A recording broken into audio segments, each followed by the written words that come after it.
The final push is on by the presidential candidates to win every last vote they can get. This year, that drive includes having their running mates submit to hard-hitting questions from reporters who are themselves too young to vote, sort of the real boys and girls on the bus. The interviews you are about to see took place recently on the campaign plane of Lloyd Bentsen and the campaign bus of Dan Quayle. Well, my golly, look who's here. Are you an official member of the press? Yep. Good. And you are too? Yep. Good for you.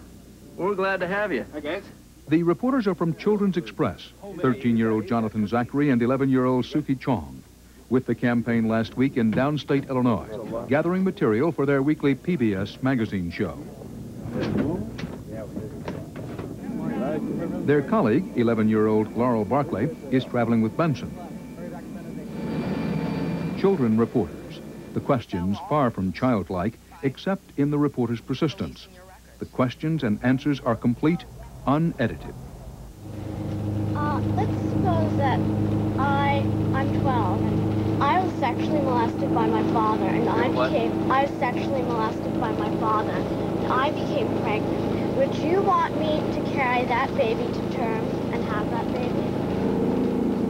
It's a difficult question and one that does not have an easy answer, but my answer would be yes. But don't you think this would ruin my whole life? I mean, it's not even my fault, and my whole life will be ruined. I might have to drop out of school, I'll be ridiculed for the rest of my life, and probably never get a good job. Well, I don't think that that'd be the case at all. I think if somebody having an unfortunate experience like that, it would be something that you would remember the rest of your life. The idea of a father abusing a daughter is a horrendous situation, one that you wish that would never occur, but unfortunately it does occur. And what the daughter needs and the young girl is sympathy, counseling, a home, and what the father needs is rather severe punishment and not being allowed to be part of that daughter again. It's a tragic situation. But it will still have negative psychological effects on me. And what if when I grow up, I become an incestuous mother?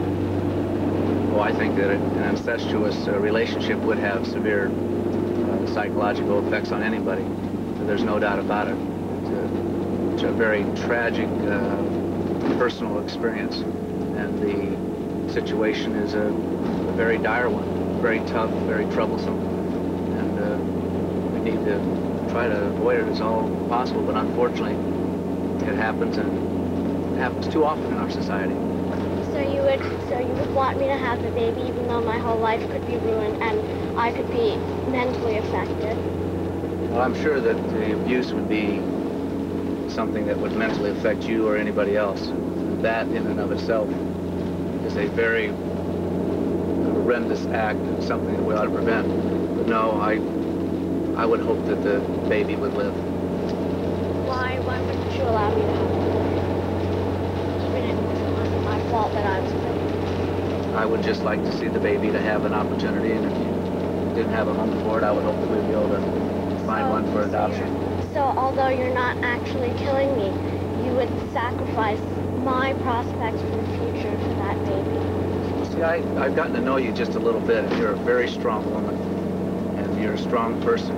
And with the right counseling, the right leadership, and the right support, though this would be a traumatic experience that you would never forget, I think that you would be very successful in life.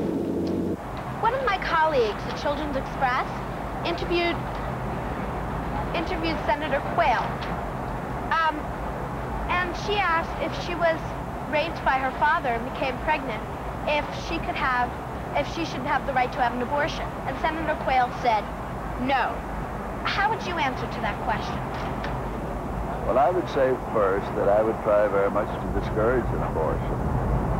I believe that adoption is the alternative. And I'm an adopted parent. I have a chosen child.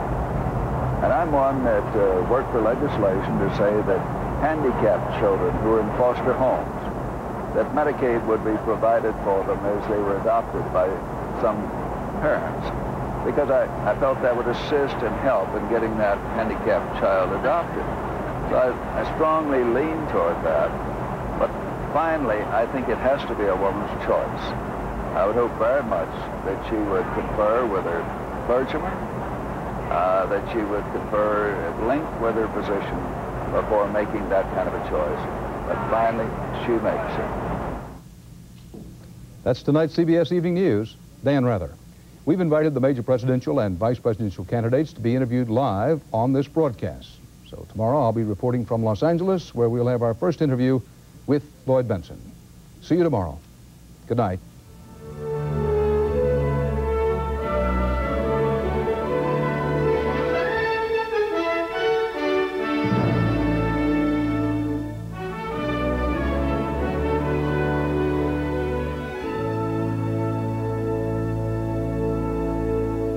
This week, let us make your mornings better than ever.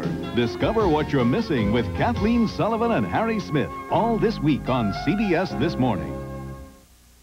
This is CBS.